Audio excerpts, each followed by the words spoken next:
Ask again, General. Are you mocking me? That would be unprofessional, comrade. I will try harder to convince you then. It is, after all, a cautionary tale of unleashed tyranny. It is a cautionary tale of unleashed idiocy. But please, do continue.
I stepped from the cable car onto a plateau at the center of the city, where a palace, a vast acropolis, stood.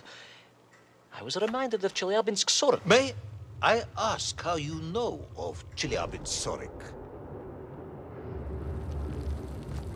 My Aunt Masha was a traveling tinker who married a beef investigator from Zlatoust. She told me of a secret but wonderful city in the west, an edifice of sheer power, humbly serving the will and needs of the people. Yes, unfortunately, that story didn't end so well. No, that's what Auntie Masha told me. And perhaps that is why I was also reminded of it. Because the moment I touched the floor in that place, I could tell something was very, very wrong.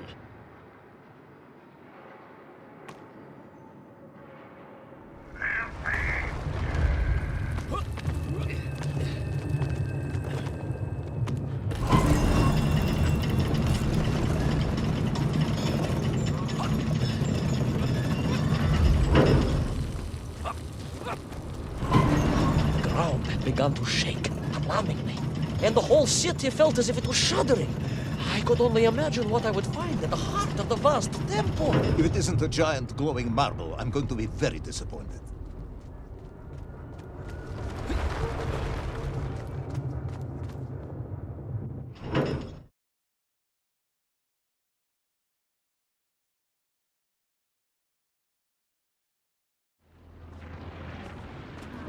A huge resin sphere that overshadowed all of the others. I caught glimpses through the twisted architecture. And it was then I saw him. Him? The thief, the enslaver, the tyrant, sucking the power from this wondrous city as he drained the very lifeblood of the ancient civilization and drew it into the atomic embrace of little Orpheus. With a song in my heart, I raced onwards to stop him.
Drained of its power, the magical heart of the city cracked, and it sent shockwaves through the world around me.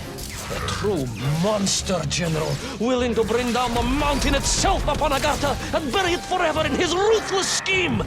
I could not save that wondrous place, General, to my shame and regret. But I resolved myself to avenge the nymph, to recapture little Orpheus, and to bring that tyrant to justice.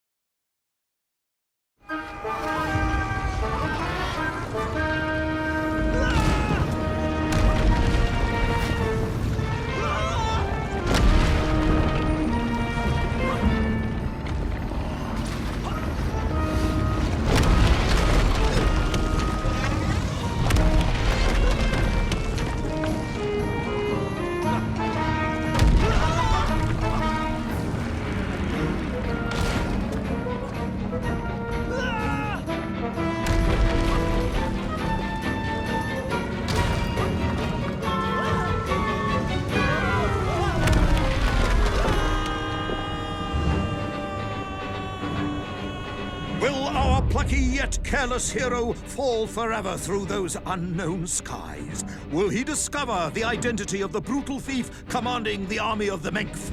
What chance does he have of ever returning to his beloved homeland? How long can the general's patience last? All of these questions and more will definitely be answered in the next exciting episode of Little Orpheus!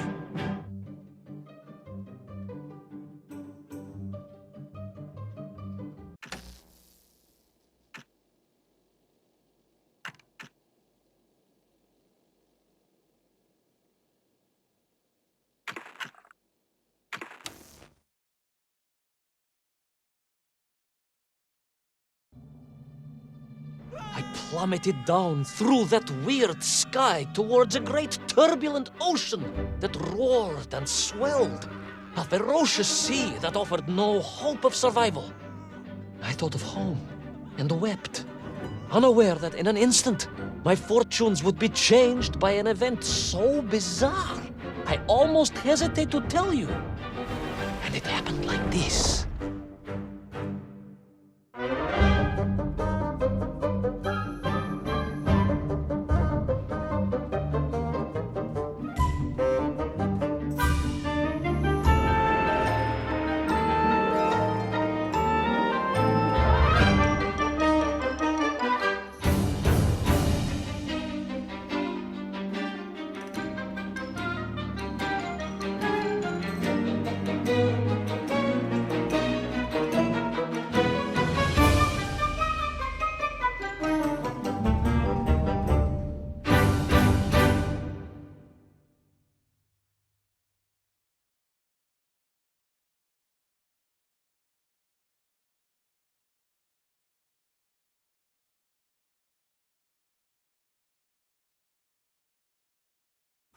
A giant whale? It was huge, General. You were swallowed by a giant whale. Yes, General. You look remarkably well for a man who was swallowed by a whale. I am blessed with a strong constitution, General.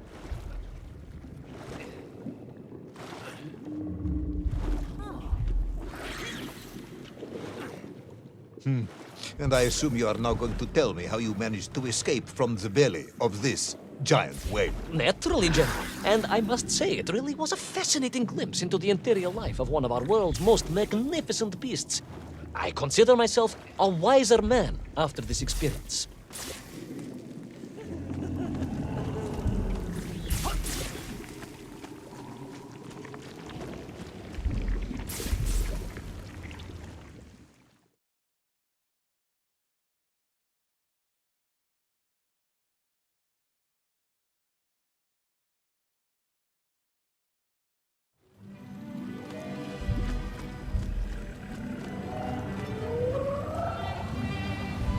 was an extraordinary place, General. I could perhaps deliver a lecture on the subject to Moscow University's Zoological Society, if you like. I only want to help. The Moscow University Zoological Society has, I suspect, better things to do than listen to the ramblings of a man who claims he was swallowed by a whale.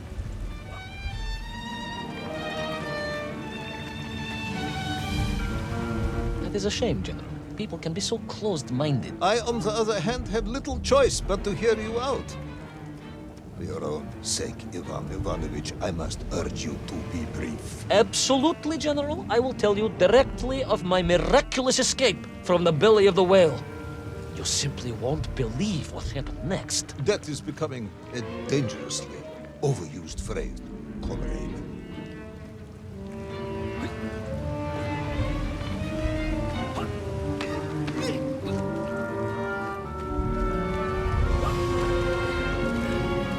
And so I found myself deep within the whale's organs.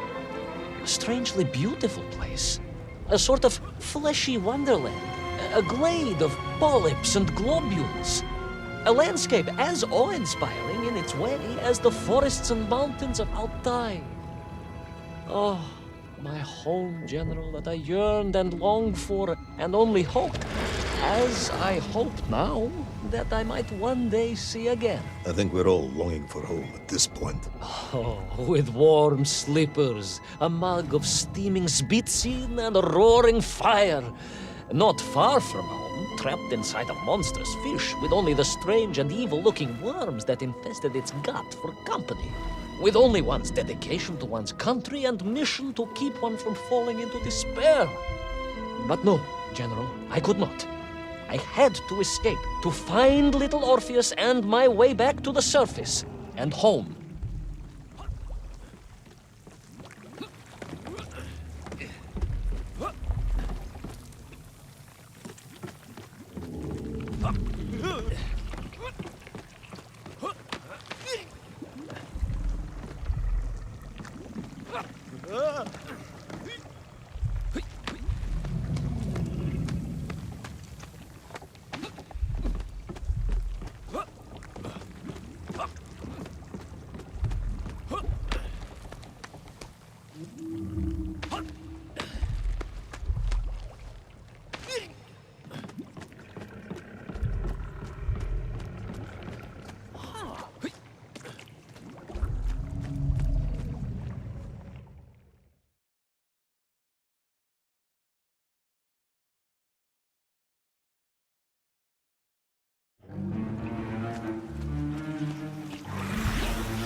Worms, you say, living inside the whale. Oh, they were horrid things, those worms, General.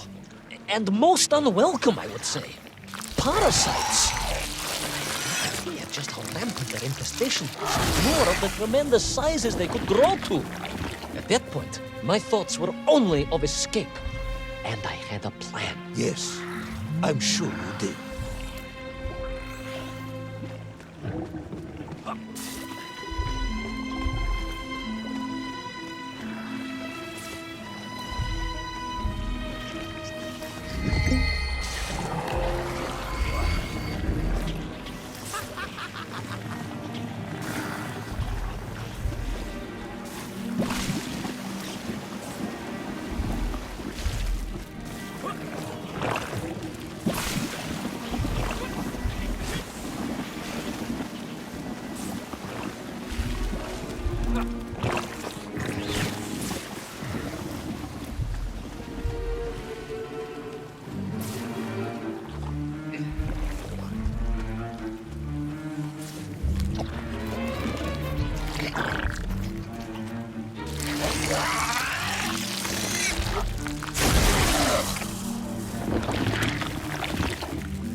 they made your Nivirayatmin whale sick.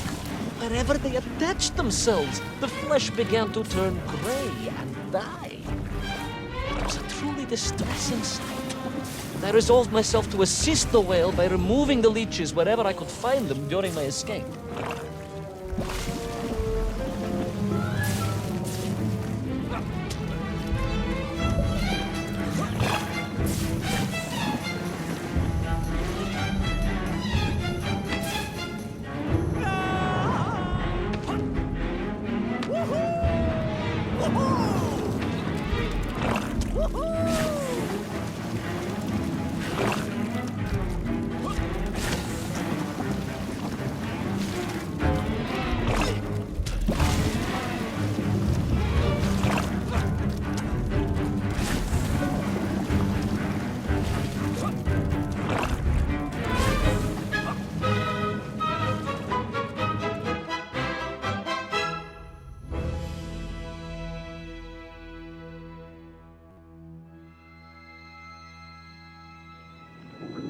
In my mind, it was a simple plan, General.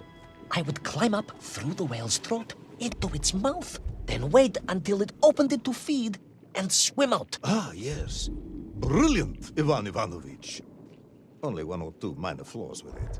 For example, did it not occur to you that the whale will likely be deep underwater when it ate? Вы правы, General, but I am a strong swimmer.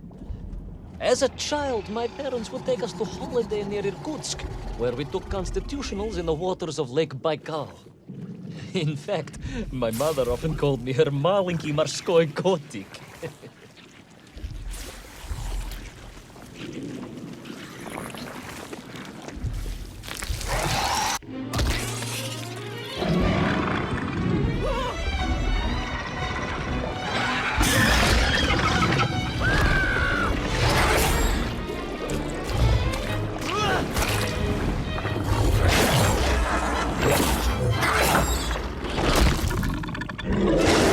A giant worm for a giant whale, huh?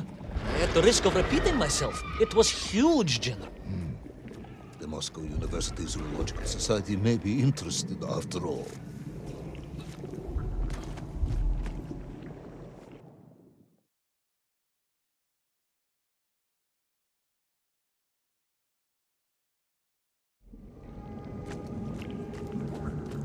Let us take a moment, Ivan Ivanovich. Your ridiculous plan to escape through the mouth of the whale failing, you would now have me believe you had embarked on some misguided crusade to free it of the worm infestation. To what end, exactly? When one suffers, we all suffer, General.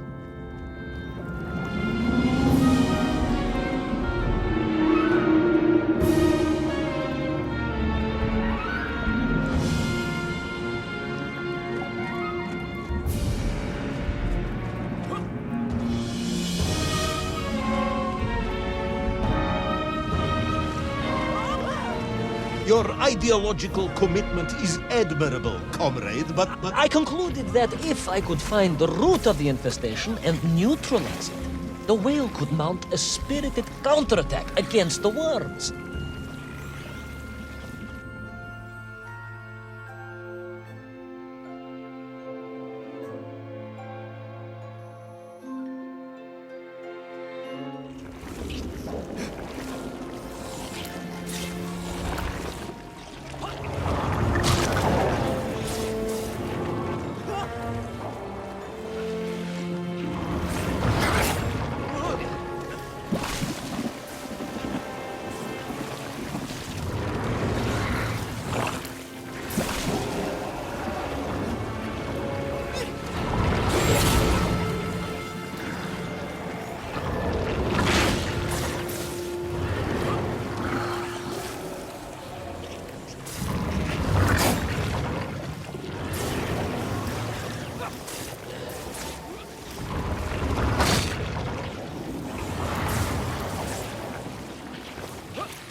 And then, victorious, the whale would surface to expel the remaining poisonous muck and slime from its body. And at that point, I could escape through the nearest convenient orifice. In this case, most likely the blowhole. That is the most revolting thing I've ever heard. General, we are Russians. We have withstood the sheer force of nature and history and emerged triumphant. An expedition through the nasal sphincter of a gargantuan whale is nothing to us.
I suppose you would have me believe that the whale was grateful to you.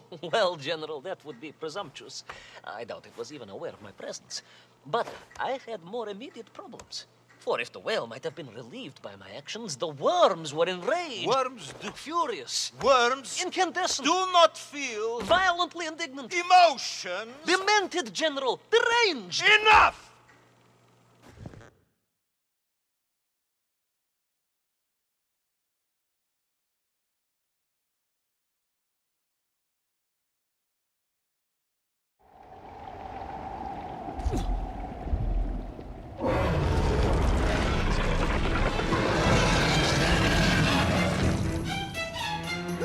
Where is little Orpheus? Where is my bomb? Unless you are trying to tell me the whale smoked that as well. No, it did not, General. That would be absurd. No, Ivan Ivanovich, you are absurd. Your story is absurd. This whole ridiculous fairy tale is absurd.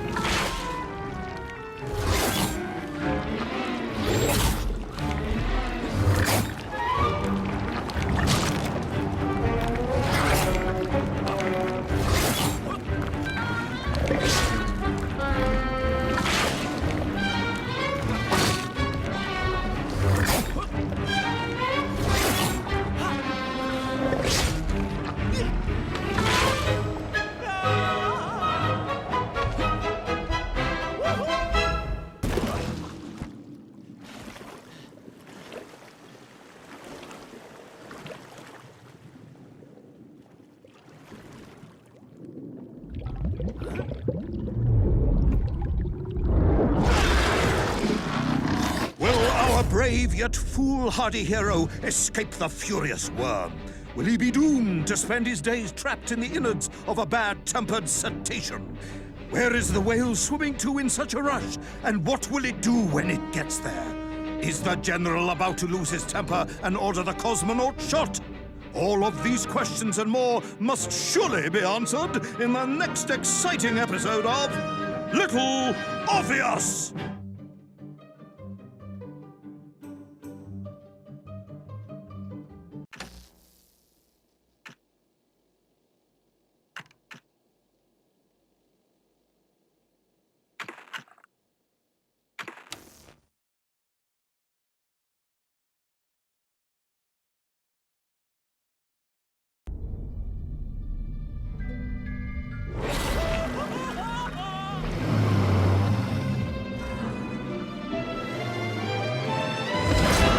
flew from the whale's blowhole like a supersonic jet.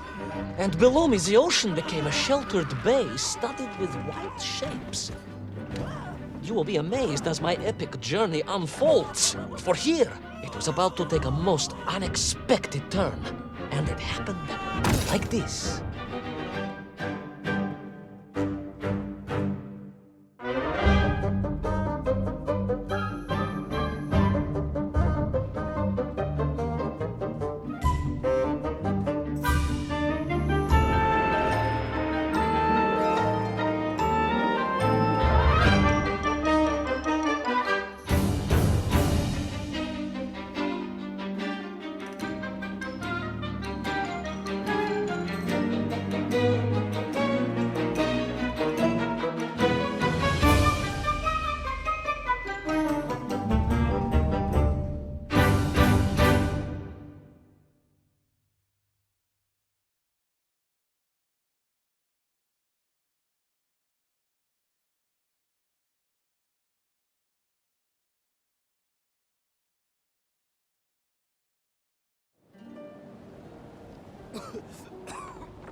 It was a beautiful but deadly wasteland.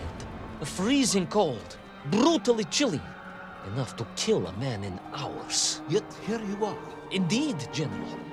An impoverished childhood playing in the streets of Omsk during those bitter winters had made me hardy. I thought you said you grew up in Altai. Ah, General, the life of a poor toy maker's family. We had to move from place to place just to find work.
Sonnikov land, eh? Of course, Sonnikov himself reported nothing more than a bluish fog on the horizon. Your island may be nothing more than the product of overactive imaginations. General, consider this. Imagine taking a simple peasant, a pig shepherd, for example, and telling him one day humans would fly around the earth beyond the sky.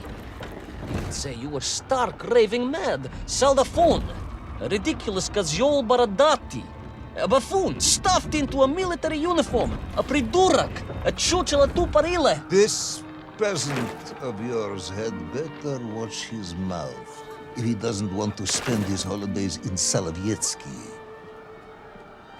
Perhaps you should return to your story.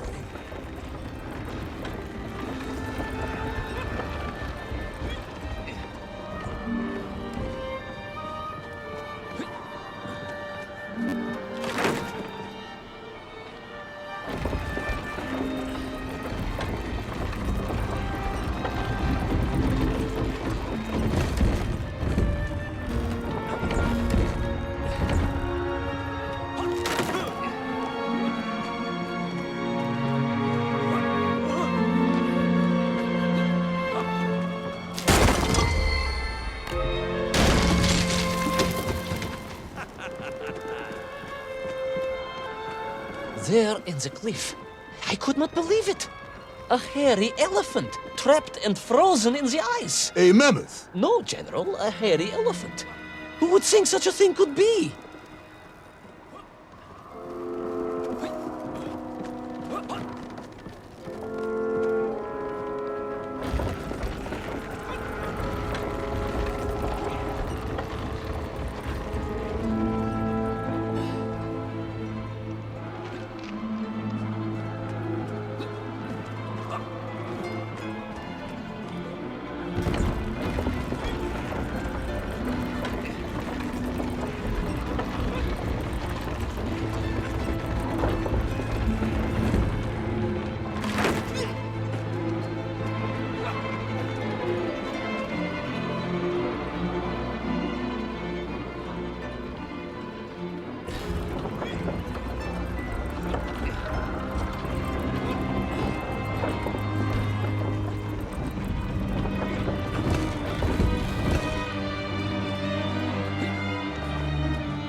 I trudged onwards through the blizzard, one foot grimly in front of the other, blinded by the snow, my nose becoming quite blue. My thoughts of home crushed under the weight of the plummeting temperature. I am bored, Ivan Ivanovich, and sick to my teeth of listening to this rubbish. Let us speak plainly now. You will tell me where my bomb is, or I will have you shot. I am just getting to that, General. Shot! Comrade Primal! Shot with real bullets, fired from a real gun, not some ludicrous Bultavia about lost cities and dinosaurs and mink and mammoth. It was a hairy elephant. No! I will not tolerate any more! Where is the bomb, Ivan Ivanovich? Where is little Orpheus? It was right there. What? It was there. At least I realized it must be. Where? There? On Sonnikov land? Yes, General. Because as the storm began to clear, I realized with a strange excitement and trepidation that I was not alone on Sonnikov land.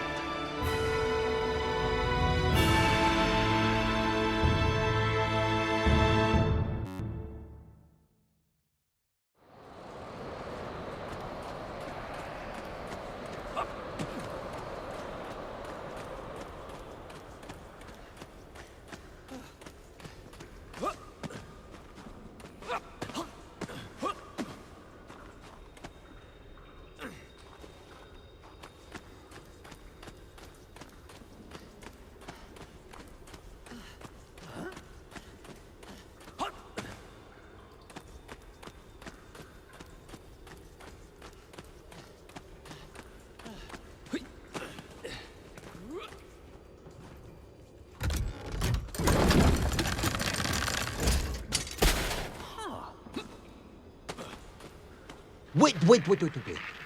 Go back. You say these lifeboats came from Zarya, a Russian ship? Zarya returned home, but not with all of her crew. And here were the missing lifeboats, trapped in the ice for all of these years. And it could only mean one thing. That you are continuing to hang lapsha on my...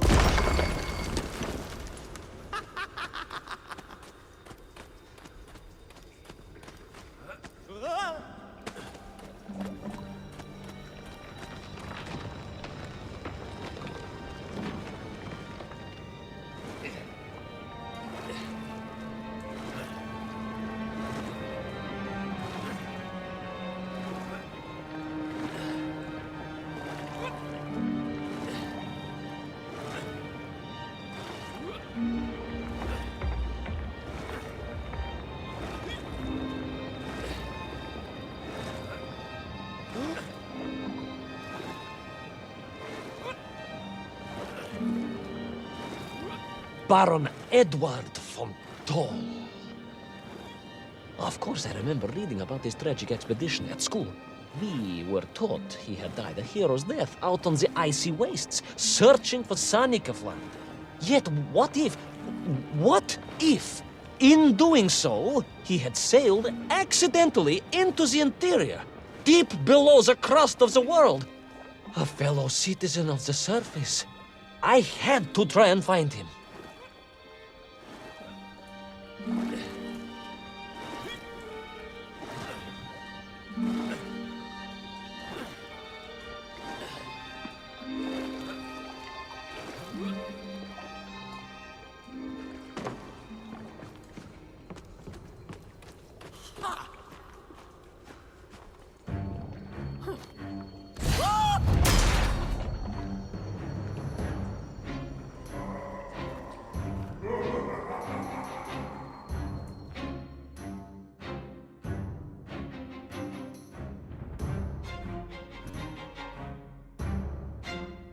A dead explorer stole... Not dead, General, but quite insane.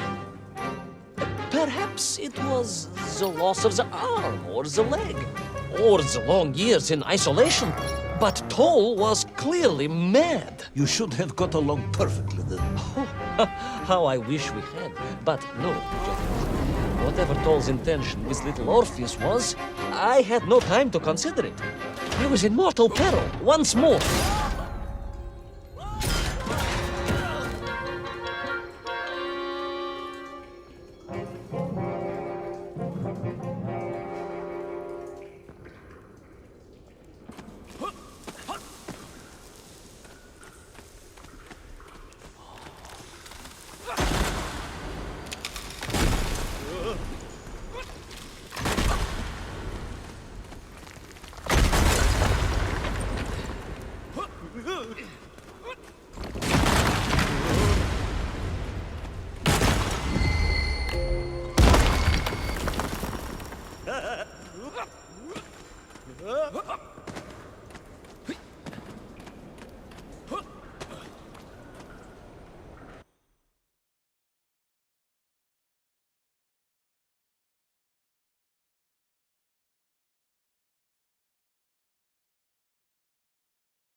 So, you believe that Toll had somehow enslaved the Menkiv and bent them to his will? I do, General. It was obvious. Why else would they serve him? And how else could they be so different from their free comrades? These odd helmets they wore, it was the science of our times. No doubt about it. Although fused with some strange crystal technology I could not recognize. To be honest with you, it didn't seem appropriate to stop and ask them.